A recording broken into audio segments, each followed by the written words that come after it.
Let's now shift our focus to Nigeria. Grief and fear have gripped the country amid continued student kidnappings. But tonight, there is a slight sigh of relief, as 24 schoolgirls kidnapped last week from a boarding school in Kebbi have now been released.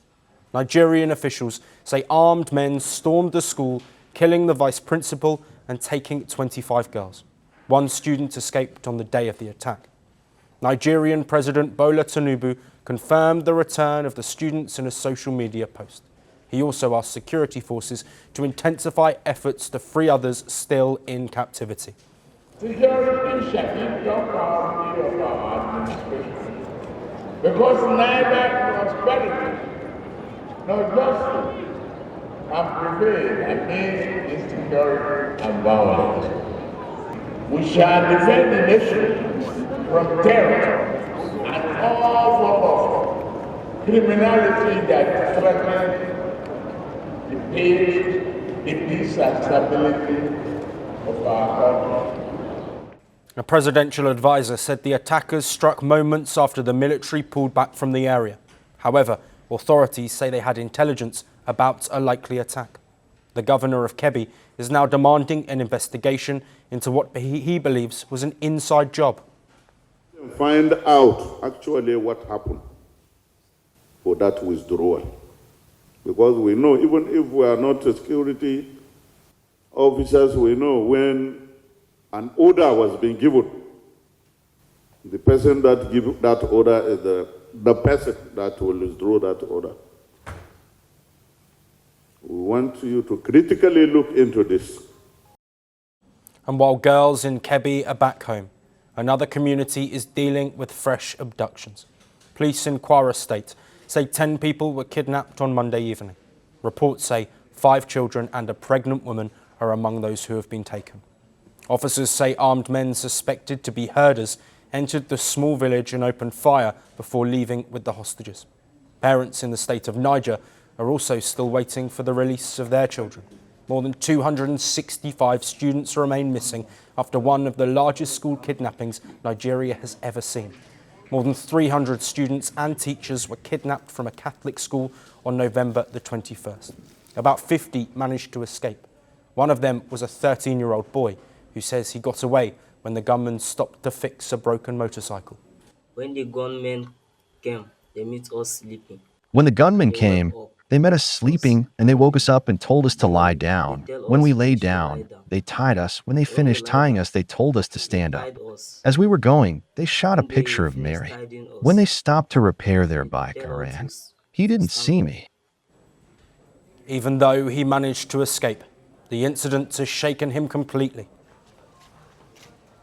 Now, when these people come back, can we be able to go to school again? Or which school are we going to go again now?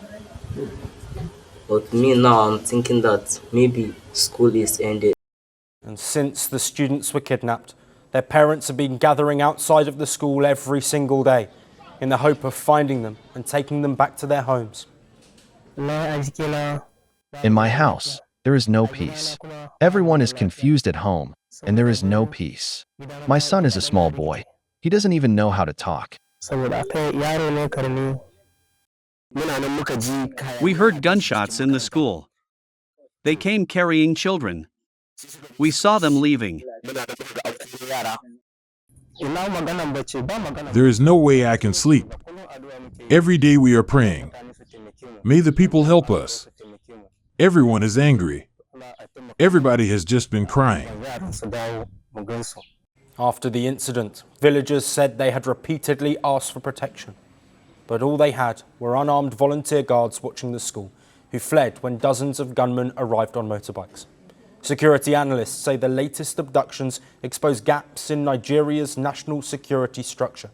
And retired Nigerian army officers attribute these gaps to the over-deployment of troops. Many complain about long deployments, little to no allowance, and a lack of equipment. Some attacks have raised fears of sabotage or intelligence leaks. There would have been a betrayal. There would have been some sabotage. It is up to them to investigate it. But it sends a very wrong message to every Nigerian. We must all see it as a national problem, not a Muslim problem, not Christian problem, but a national problem that should be dealt with objectively. And the pattern keeps repeating. In less than 10 days, Nigeria has reported 5 such incidents. On November the 17th, 25 girls were kidnapped in Kebbi. All of them are now free.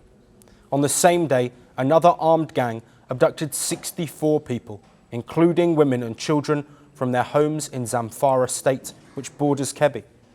On November 18th, gunmen attacked the Christ Apostolic Church in central Kwara State, killing 2 people and abducting 38 worshippers. On November 21st, more than 300 students were kidnapped in Niger State. 50 of them managed to escape. And on November the 24th, 10 people were kidnapped again in Kwara.